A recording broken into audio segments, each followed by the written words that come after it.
அன்பு உள்ளங்களே, நீங்க பல பேர் கேட்டுட்டு இருக்கீங்க, எனக்கு ஏன் கஷ்டம், எனக்கு ஏன் துன்பம், எனக்கு ஏன் வேதனை, அது எந்த வகையில் வந்தாலும் ஒன்று தெரிந்து கொள்ளுங்கள். பல பேர் சொல்லுவாங்க, கடவுளை கும்பிட கும்பிட தான் எனக்கு கஷ்டம் வருது, குரு வழிபாட்டில் போக போக தான் எனக்கு கஷ்டம் வருது. ஐயா, அவர் கொடுக்கலப்பா, கடவுள் கொடுக்கலப்பா, நாம சேர்த்து வச்ச கர்மா வெளிப்படுகிறது அன்பு உள்ளங்களே. இதுதான் உண்மை.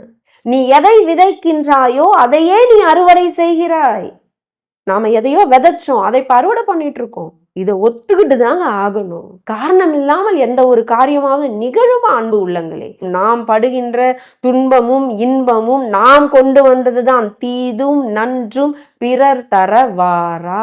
இந்த கோயிலுக்கு போங்க, உங்க பாவம் போகும். இந்த குளத்துல மூழ்குங்க, உங்க பாவம் போகும். இந்த தீர்த்த யாத்திரை செய்யுங்க, உங்க பாவம் போகும். நாம் ஒருவரை என்ன வார்த்தையால், மனம், மொழி, மெய்யால் எதனால் பாவத்தை சேர்த்துக்கிட்டோமோ அதனால திருப்பி அனுபவிக்கிற வரைக்கும் பாவம் போகாது.